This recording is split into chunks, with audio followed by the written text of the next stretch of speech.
Hello everyone, this is DavidViadel23 and welcome to the Mandragon's Cave. Today we are gonna be drawing Bartolomeo from One Piece. Bartolomeo the Cannibal is the captain of the Barto Club. Okay, is one of the captains of the Grand Fleet, specifically the second division, and you would say, why are we drawing today Bartolomeo, this super cool and super crazy and super goofy character? Because it is one of the main focus of the manga episode 1126. I'm going to be talking about the spoilers about manga 1126, so if you haven't read it yet, you are not up to date yet, please go here so you can go into my main channel to jump into another theory instead of this one. Okay, and now I can start doing my thing here. Okay, so we're gonna be drawing him in one of the moments of the story that is very tense for everyone, very interesting to see that he is kneeling here. So what happened in 1126? Bartolomeo, it is shown all beaten up, kneeling in front of Shanks and his crew, is as well surrounded by his own crew, Gambia and the rest of the guys, plus the town people from Gardel Island. And why are we like this? Okay, so basically what happened during the Grand Fleet cover story is that he was traveling around the New World. He ended up here in Gardel Island. He was selling Luffy memorabilia, stickers, posters, and things like this, like pins and things like this. And he happened to see that that town was protected with Shanks' flag. Okay. And yeah, he decided Luffy Senpai is the best, is the boss, is the only one, is the one who's gonna be the king of the pirates, so he just went and burned the flag and proclaimed that territory as Luffy territory. Obviously, Bartolomeo is not strong enough to protect that territory from someone like Shanks. And we have seen now that it has been, we have seen retaliation from the red hair pirates. Okay. I loved it. So basically,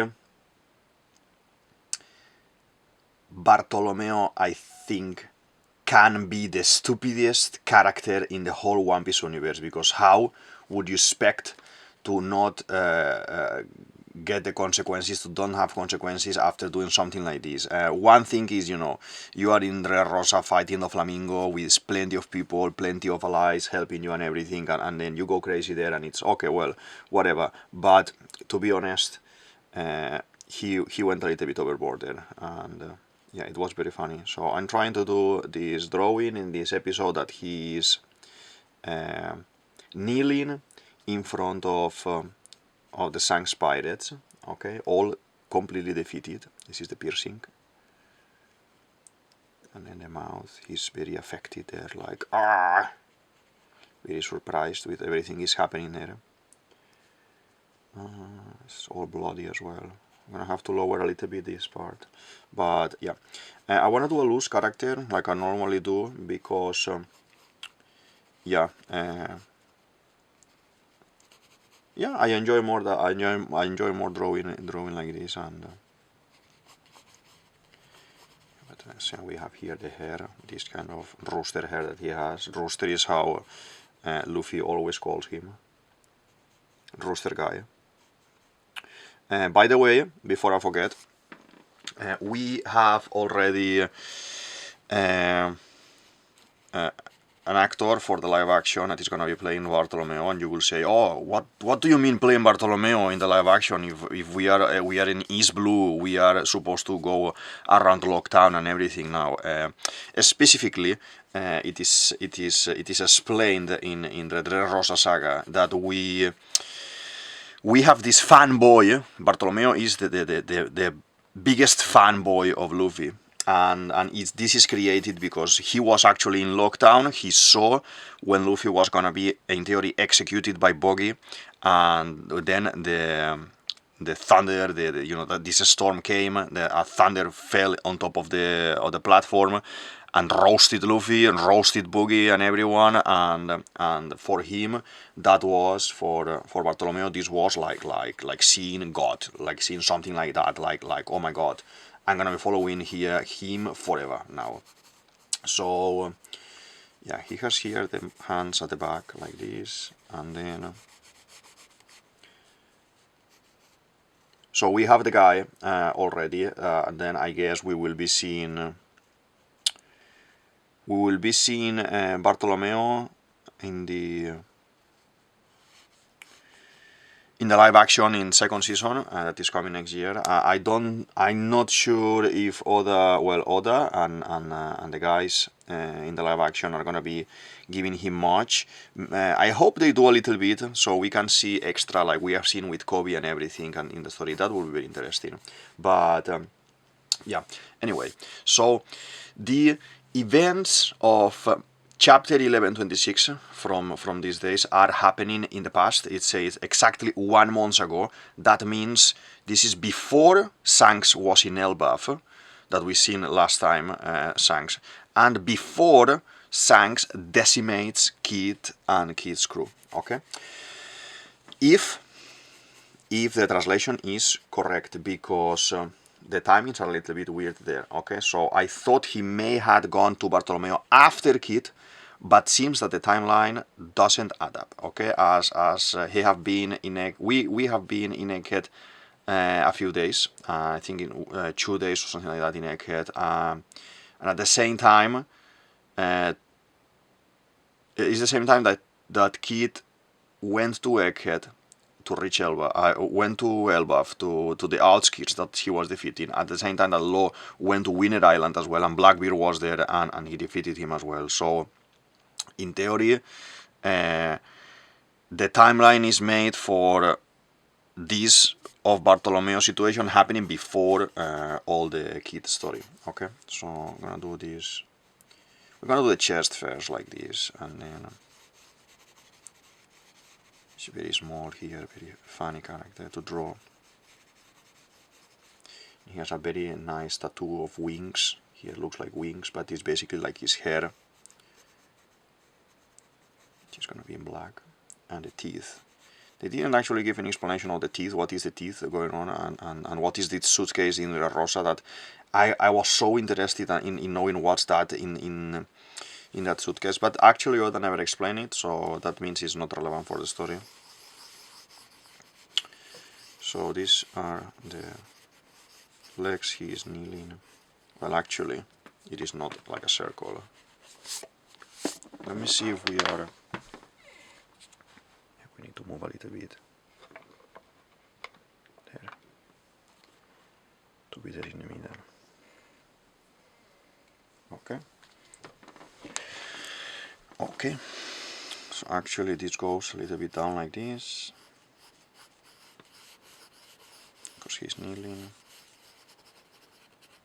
The boot is there. And then here we have the other one as well, a little bit more high.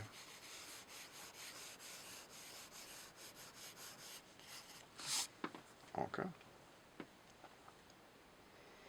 So Bartolomeo is the man. He's loyal to Luffy to the core, a true Nakama. When the Shanks pirates offered him the poison in 1126, and they said, you take this and give it to Luffy, and within 1 month and he will die. Without a second thought, he drinks it for himself, saying that this is not Luffy's fault, this was his own act, Luffy has no time to deal with things like this, he has important things to do, he does not deserve this stupidity basically that he has, and he doesn't want to be on his way. So this means, as the chapter name says, taking responsibility. Good. Good Bartolomeo, taking responsibility is what we need in this story, and we can't have Luffy side questing every single character that is friend of him because he's doing stupid things like Bartolomeo has done here. I'm totally with this response here, and I don't expect Luffy to go and retaliate against Shanks because, oh, you actually defeated Bartolomeo, blah blah, or whatever, because it wouldn't be fair. Okay, and I don't think it wouldn't be fair. So this means that Luffy can respect Bartolomeo taking responsibility, okay? Saying kind of, you did this, you went into this maze recklessly, accept the consequences. I can't see a Luffy upset for what happened, as I said, to be honest. As well, we see when Ace took his own path as well, Zorro remembers us a couple of episodes ago, the same specific thing with Bibi. He says Bibi is strong and she decided to take her own path. Let her do her thing, and obviously in emergency we will go and help. And this is the same case that we are seeing with Bartolomeo. Bartolomeo had a phase that he was living that, oh my god, I'm gonna do it again. So he deserved a little bit what happened in this episode, in my opinion, my total opinion. At least that's how I feel. Okay, so the thing, they are able to live, okay? And as I say, he looks like he's gonna do it again, but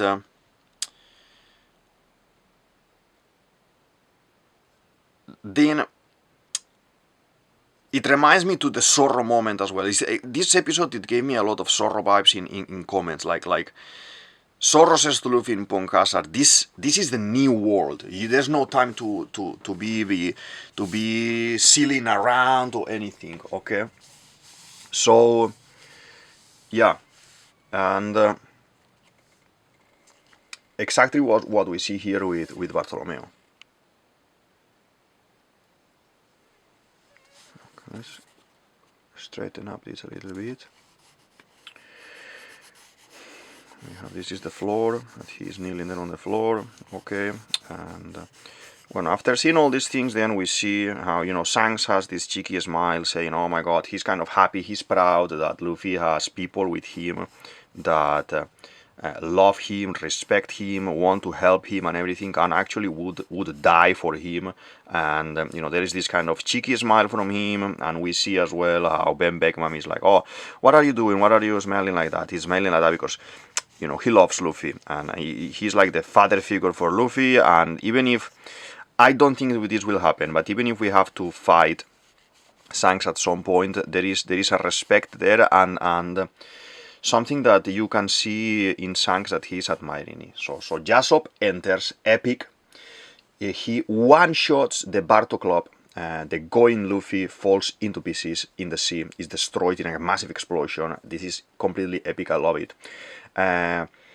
With an ending saying that we don't know, it's a box, we don't know if they survived. Obviously they survived, but, you know, like Kid and Law, this means the pirate defeat. A pirate defeat in the sea, there is no coming back from that. So they have no ship, no home to return, and so we will see them pirating no more, I think. Okay, that is my honest opinion. I think that's how One Piece works. They may came out at some point to do something specific, but as a pirate group, no more, okay? So you can say, no, they can get another ship, blah, blah, blah, we went to Water 7 and we got another ship and everything. No.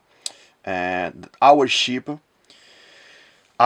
was burned, was buried like a Viking funeral, because the adventure, like the ship got old and everything, there was long adventure, a lot of damage, and the ship died. Slowly the ship was dying, okay? This is more like when we see the Kid's pirates, ship is destroyed by Shanks, crew is obliterated, they can't do anything else. We see this with Law, ship is obliterated, Lau will take another path now with the sword and all those things. Okay, it's another road. I'm gonna put here about my theory about Law being one of the captains of sword, and I think that's the path that he's gonna be taking now, like his father figure, that is Rocinante, and we see this example as well very beautiful with Shirohige Whitebeard in the Marineford saga, that the ship is being destroyed by the lava with Akainu and everything, and he's like, I have no house to return, I'm gonna go full on, I'm dying here and everything, and you understand that the Shirohige pirates, at that moment, they basically were defeated, and they had to escape. Whitebeard sacrificed himself, sacrificed the ships and everything so they could escape and disband. Okay, that means disband. The enemy. I love it. And as I said, the Merry, we buried him, like Viking buried him. Okay, and I think this is looking very very interesting. Let's see. Fancy starting doing the.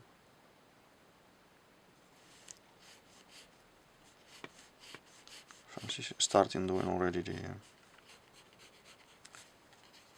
the lines. Yeah, I'm gonna jump into the line work. Yeah, let's see. So, for you to have an idea of what is going on here, okay, and just the scale of things, okay. Look at what are we talking about here, okay. The Bartolomeo crew is gone, okay.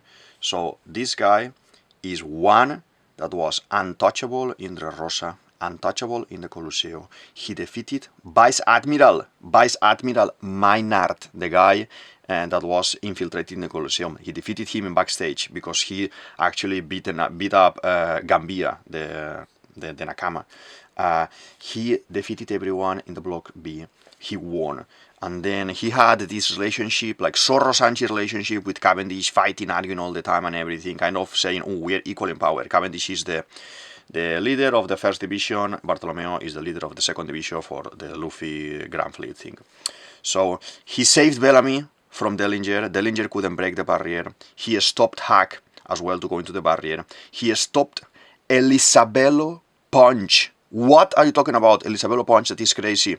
And now we see how he's defeated. Someone broke the barrier. He defeated Gladius. He protected Robin. He is actually holding Doflamingo's birdcage, so the rest of the guys can push as well and help to push, so they are not squished and killed in the thing. So Shanks or whoever defeated him from the crew in 1126 is a beast. The crew, full crew, they are beasts.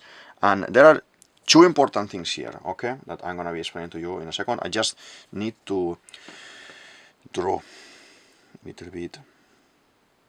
I'm getting very excited because I read the episode and I loved it, and yeah, I couldn't wait to talk a little bit about it. So just let me do a little bit of this. And as well, please feel free to comment, subscribe. That will help the channel.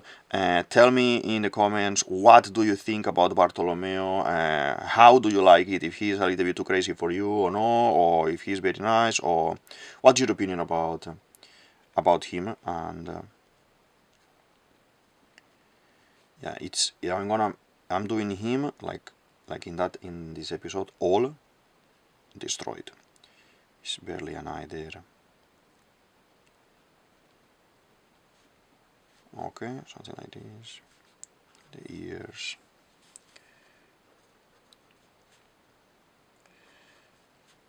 This chicken hair, as I said before, that Luffy calls him Rooster Guy. I love this part of Luffy that he doesn't call anyone by the name, almost, like only the Nakamas are by the name, but all the rest of the people are like all these funny names that he says all the time.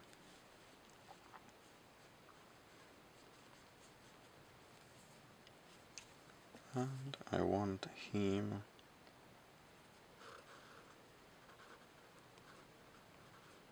interrogation sign, that he doesn't know what happened, he doesn't know how he was able to escape from this fate, because he just took the potion and he just burped there like, ooh, I'm dead, but actually no, he didn't die. It was all a test, let's say a test, to see how loyal they are to Luffy. This is the sleeve. It has like a mark there in the sleeve.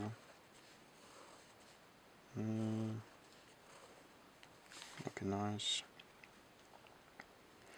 I haven't seen him using much this kind of knife that he has, and I wanted to see what's on the Rosa, that kind of luggage, or it's like a suitcase that he's carrying around and everything. We didn't see.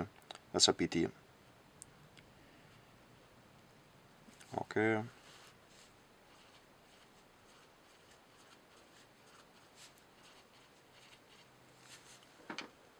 Okay. Looking very nice so far. So I wanted to say two things about this whole situation that we've seen in this episode. So first of all, Kurosumi Semimaru, the old man in Wano that is with Orochi and with that old hag as well, he's holding with no sweat Oden. Oden! I understand that the old man at that point, probably, whatever years ago, 20 or 30 years ago, that man must have been much more stronger than Bartolomeo. Maybe he had a lot of haki as well. He had a lot of practice with the fruit. Basically, I want to assume that that man, in his prime, or even at that point when he was old, because he died soon after that, this man was able, with the barrier, to hold Oden. Oden was clashing with Gold Roger, with Shirohige, with Vista, with everyone, okay? And Shanks was a kid still at that point. So, Shanks must have destroyed the barrier, okay? Or Bartolomeo, but for this Bartolomeo must have had fought first, because he looks like a mess and lost, obviously. That means that someone broke the barrier. Shanks or someone else. We see him all beaten up, and someone else in the crew maybe broke it. Ben Beckman, Yasop, Lukiru, we don't know. I want to believe it was a crew member, not Shanks, someone else, okay? No Shanks, no Yasop probably, no Ben Beckman, because we have seen it already, but maybe another random. And why is this? When Kid lost the arm, we thought, oh, it was Shanks, because he was blaming Shanks the whole time, okay? But it was actually Ben Beckman.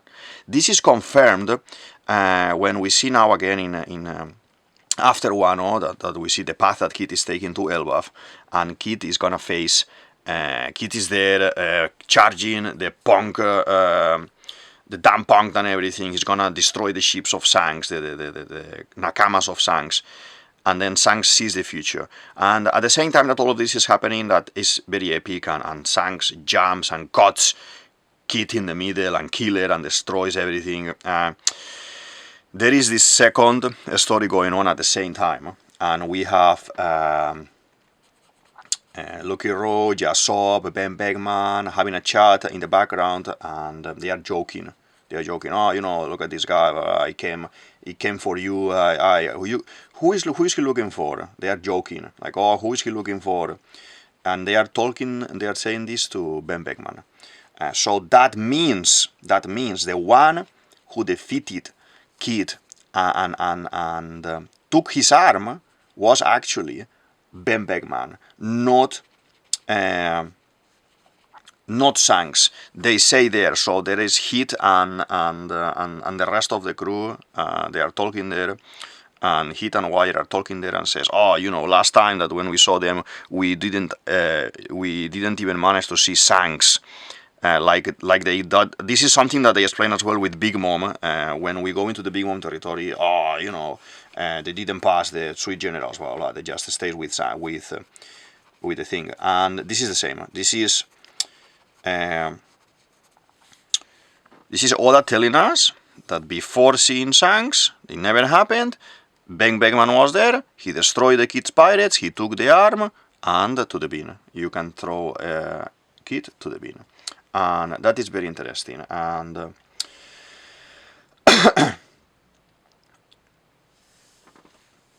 this is looking very good so far.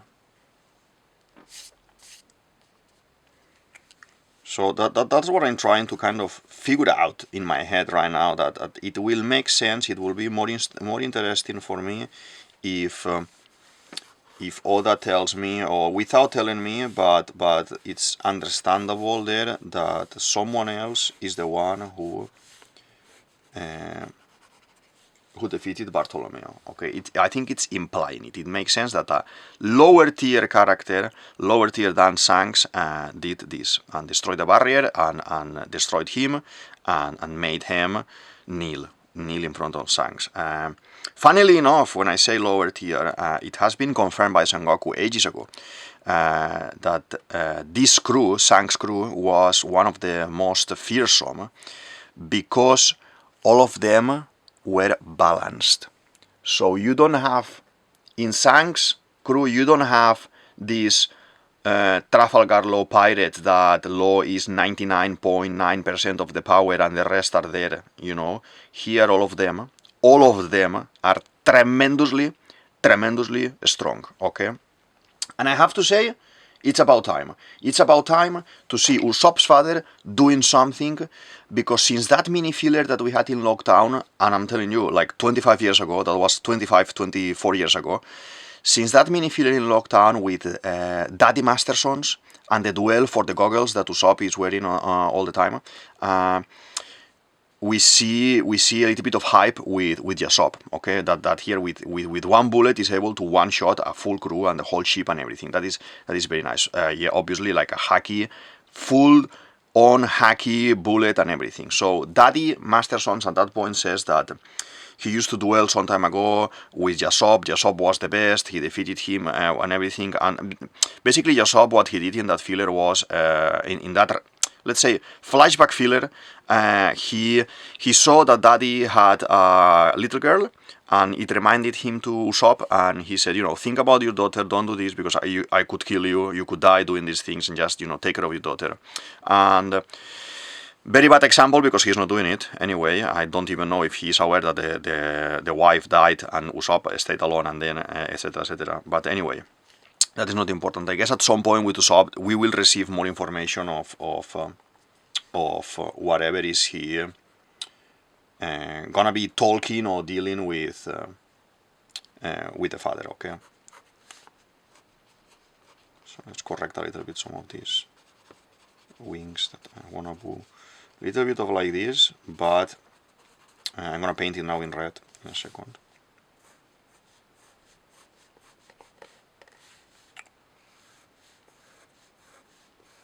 Okay. I picked a very funny posture for today to draw Bartolomeo, but I think we kind of have him there. Very nicely drawn, very nicely drawn. Obviously, I'm missing that too. Obviously, we are not. We know for certain that all the Daddy Mastersons is flashback. That is not in the manga or anything. And but Oda, if he wanted, he could use it a little bit for kind of fill the gaps and fill the information, like he's doing now with the cover stories. Okay, he could say, actually, that is not that a crazy story, and it could have been some rivals that Usopp had in the past and everything, and you could give that to Usopp as a little thing. But as I said, I know that is a filler. It doesn't need to be relevant to anything, but I just found it funny because it's one of those few times that we know a little bit more about Shanks and his crew. And I love it, because normally when they are out and about, like Dragon and all these big shots, they are not doing much, and now they are starting to move because they are going to the One Piece. They are gonna get the One Piece and everything. That's very nice. Okay, so we have everything here. I'm just gonna be adding a little bit of color. Okay. If Oda decided to add that a little bit, or give us a little bit more of information, or mention it in the background, or do a flashback and maybe have, like we had Shiki appearing a little bit in the movie and things like this, I would love it, to be honest, I would love it. And yeah, so let's start to do some squares here. It's very funny clown looking design. I love these Oda designs, to be honest. I always say it in most of my videos. I say that I love Oda's designs. Okay, like this. I loved 1126. I said to you here I loved 1126, and I'm gonna tell you a couple of things about it. I know this is Bartolomeo focus video, Bartolomeo focus drawing and everything, and I don't normally explain or talk about the whole episode on things like this, but I'm still painting and everything. Let's a little bit go through things here, okay? And yeah, so we see the cover story. In the cover story, someone is kidnapping people in Wano. In the last episode, Minamoto, now the girls. In the previous one, some kids. We see a silhouette as well a few covers ago, and I suspect this may be some kind of again lower tier Kaido member, something like that. Someone like Hold'em or something like this, or it could even be someone like Sabertooth, previous CP9 agent as well. I don't know, something like that. Some of these people that were in Wano, they were bad. We don't know where they ended up. Okay, and they are doing some mischief around that. And obviously, whoever is gonna be Yamato is gonna kick their butt and send them flying like Team Rocket in Pokemon for sure. And this will lead to something else that we will end up maybe meeting Yamato at some point later. I say this a couple of times. Yamato is Nakama. Yamato is one Nakama more, but he is in a mission. I'm gonna put here my Yamato video because it's very nice, very interesting, and Yamato was gonna live with them, but what happens here is that they are aware that they could lose Wano, and Yamato says, you know, if I leave Wano, you're gonna be worried about it, and it is true. So Luffy says, okay, it is true, stay, and he basically, Yamato is gonna be teaching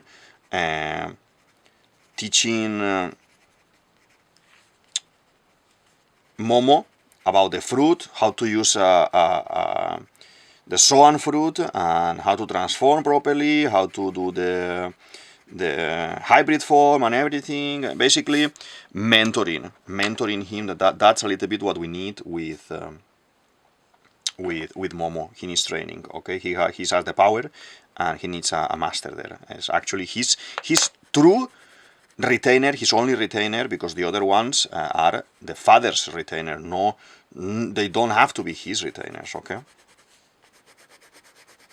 Just painting this in red. I picked another red that I will show you a little bit. It's kind of a brownish and red to do this part as well, because a specific color is not red like I'm drawing now. I have this here. It's Alpino brand. It's a Spanish brand of pencils. I love it. You see, it's a little bit more brownish within the red. It goes more with the tone that we are looking for the color that we need. Okay, so we start the episode. We see the feast in the Eirik ship and the Viking ship, and it's great to see them all. This is One Piece. I love it when they are together. Dory and Brogy, they haven't finished the fight, so they just happen to be picked up by Omo, Akashi, and the rest when after the Water 7 and all these things happened. And how they broke the weapons, they were fist fighting. They were fist fighting there. That is incredible. And so basically, they are out of Little Garden because they went to find new weapons, to get new weapons. So probably we're gonna have them in Elbaf, and then they are gonna come back to Little Garden to fight. I love it. Absolutely. I think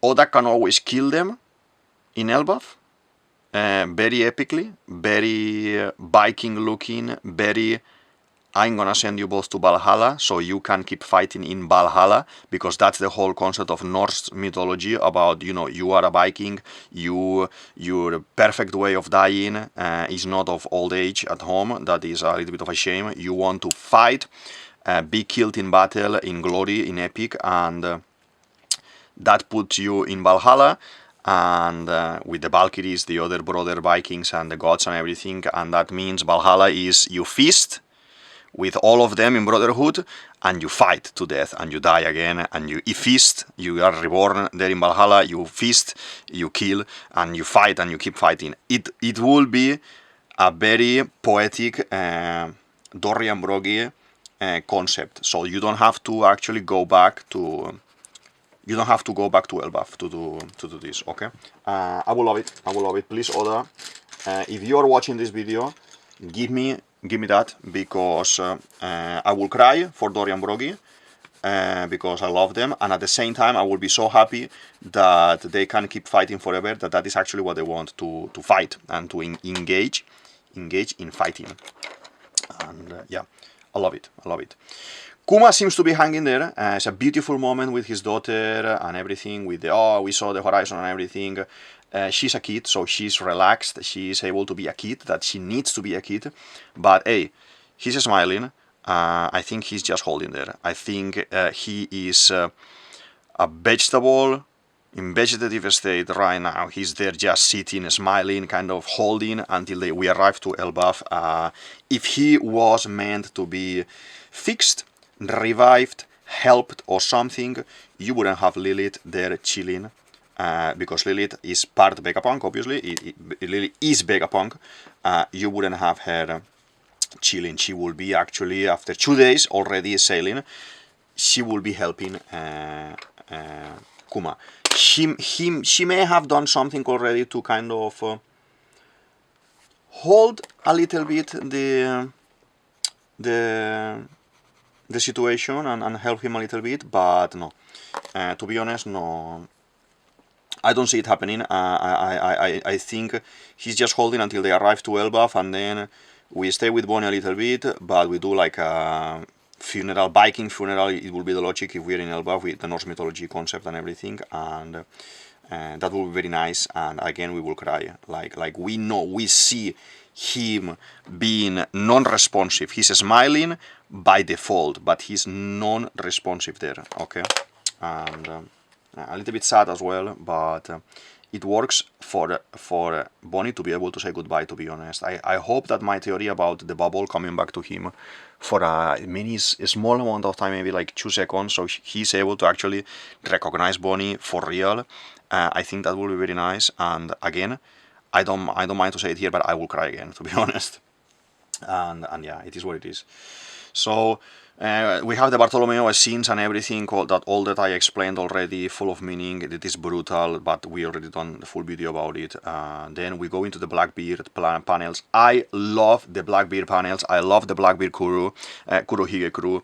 That double page spread with all of them, or almost all of them, sitting together and everything.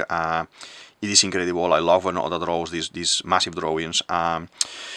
Kurohige is gun in hand, trying to punish Pizarro, blaming Pizarro and everything. I mean, Aokichi was the one who let Kobe escape and was fighting Garp, but I think Pizarro was kind of in charge of the island. He's the island, and he took kind of responsibility of being the guardian of the Hachinosu at that moment. I would like to, now that we have seen Saturn's execution and Imu killing Saturn, I would like to Blackbeard to kill as well one of his own companions. They are not Nakama, they are in business, they are in partnership, and this is the pirate world. I always said, and because Oda has said, he said this many times, that his favorite pirates are Blackbeard in the One Piece story, Blackbeard and Boggy. So these piratey things that maybe, you know, Kurohige says we can't do this like Saturn and kills Pizarro, I will love it. I will love it. I don't see full-on matchups with the whole Straw Hat crew at the very end, like, oh, Pizarro is gonna be fighting Nami because they are the cat and the cat burglar, things like this. I don't like that much, to be honest. And oh, Van Auker is gonna be fighting Usopp because they are snipers. I don't like that either. Maybe the sword fight that I have my theory about Vista, that I'm gonna put here my Vista theory. I don't think Shiryu is at Zoro's level at all. I think Shiryu is for Brook, but there you have the theory. You can actually have a look, then tell me what you think. And yeah, sword fight for Zoro, Blackbeard against Luffy, yes, but the rest is gonna be scrambled. Oda is gonna mix them all, and I want that. To be honest, I want that. If it happens that, oh, because the one who drinks a lot is gonna be for Frankie, who drinks a lot of cola, and the one who is a girl is gonna be for the other girl.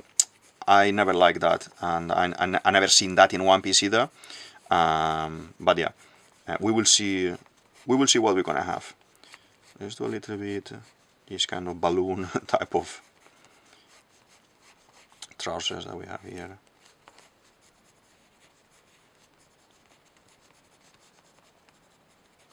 Okay, on the floor. This kind of old style here in Gardel.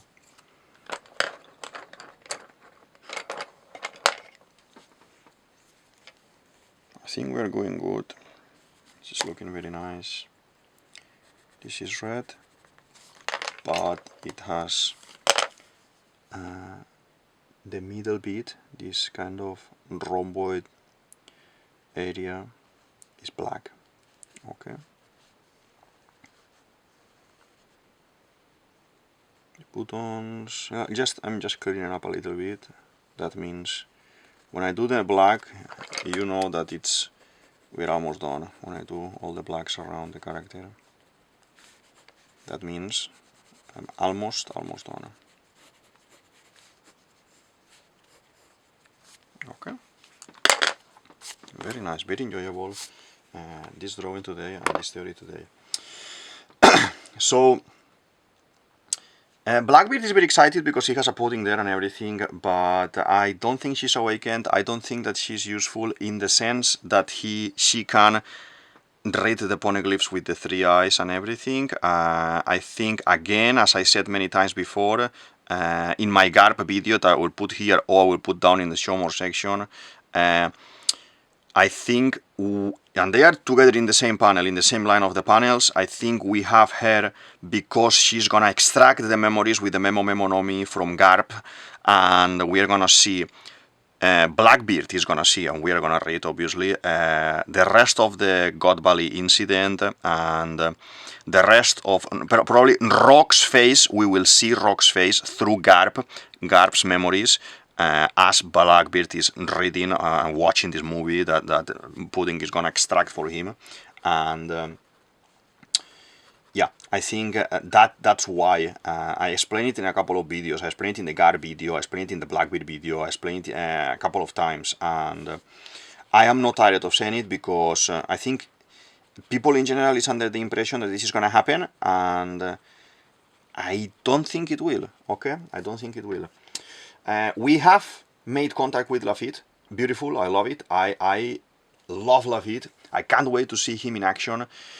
I understand by the reading multiple times of the episode, I understand that Lafitte may interfere with the revolutionaries to stop the siege. So we see that when the ships are arriving, they are destroyed. When the gondolas are going up, they are destroyed and they are malfunctioning. That means some revolutionaries are there in hiding and they are hijacking these transports.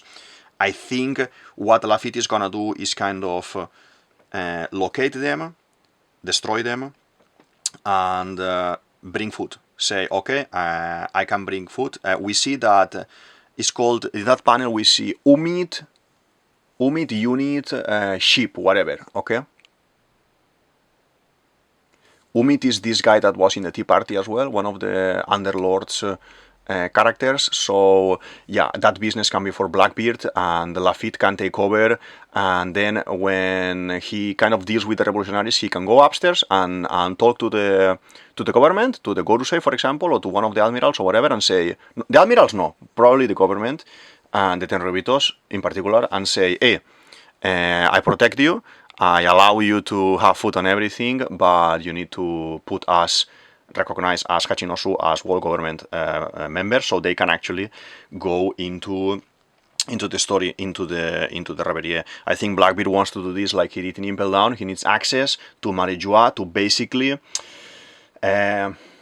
absorb Imu, defeat Gorusei, play whatever cards he's gonna play with Devon and Saturn, that they are gonna get caught as soon as Garling sees Saturn's fake, and maybe access the fridge where the massive hat is there as well, and yeah, something like this. I see coming with Lafitte, okay, and as well we see Caribou and all the Caribou thing, but I still think Caribou ends up with Crocodile 100%, and they are not interested in whatever he has to tell in Hachinosu, because I don't know, I have this strong feeling that there is nothing good coming out from him being there. So then, you know, the Devon thing I said already, that I think he's gonna get caught, but basically we go back to the Straw Hats. Half of them, the original group, the Ace Blue plus Chopper, like Zorro, Luffy, Sanji, Usopp, Nami, all of them are gone, all of them are missing, the Sun is missing as well. Something has taken them, because the ship is not there. Something like a fish or something, well, they were all drunk and hallucinating and unconscious, sleeping after the feast. Something or someone has taken them, okay?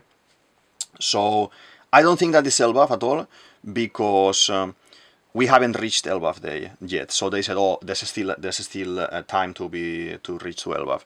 So this looks like a Lego place. Everyone is talking, oh, Legoland, blah blah blah.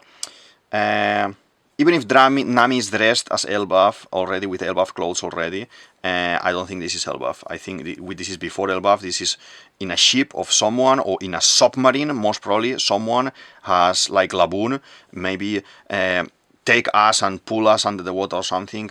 Everything looks her size. This seems to be like a dollhouse, like a Lego dollhouse that someone has made, probably. This person is gonna be dressing them, Zorro, Luffy, Usopp, all of them, dressing them like little Vikings. Some of them, maybe Sanji ends up with a very funny outfit or something like that, that it doesn't belong to the rest or something like this. It would be very nice. I think this could easily be a giant with a block fruit, or the Lego fruit, something similar to what Capone Veggie has with the tank fruit, and we probably have more people there kidnapped, more people trapped, because this looks like a dungeon, like a medieval castle, and the voices seem to come from the corners, and I think there's doors that seem like there is like a prison there or something like that. Very interesting. I think, as I said, the things that are her size, I think is too good of a chapter. I loved it, I enjoyed it so much, and I can't wait to see what we have next. Good that we have chapter. We have chapter next week. There is no break and anything, and that means one chapter more, and then we go into break again. And yeah, I want to know. I don't want to go to Elbaf full on. I want to know a little bit more of what's happening with the rest of the people as well. I want to see a little bit more of the revolutionaries. I want to see Crocodile, Boogie, Mihawk, what are they doing. I want to see what happened with the rest of the Seraphins. I want to see, I don't think we will see S2C in a while, but I want to see S2C as well. And yeah, so feel free to tell me in the comments, what do you think about this episode, what do you think about this drawing and this analysis and everything. And yeah, I loved it. In general, I loved it. So let's finish for today. This is David DavidViadel23, DavidViadel23, you can say it as you want, and this is the Mandragon's Cave. I hope you enjoyed the video, you like the theory. Feel free to please like, subscribe, comment, share with your friends, with your nakamas, with your family, with everyone that you consider they may like this type of videos and everything, or artists as well, or people who likes to draw. And yeah, if you write in the comments, I'm gonna be jumping on and engaging in conversation as soon as I see it. And thank you very much. I hope you like it, and I see you in the next one. Bye!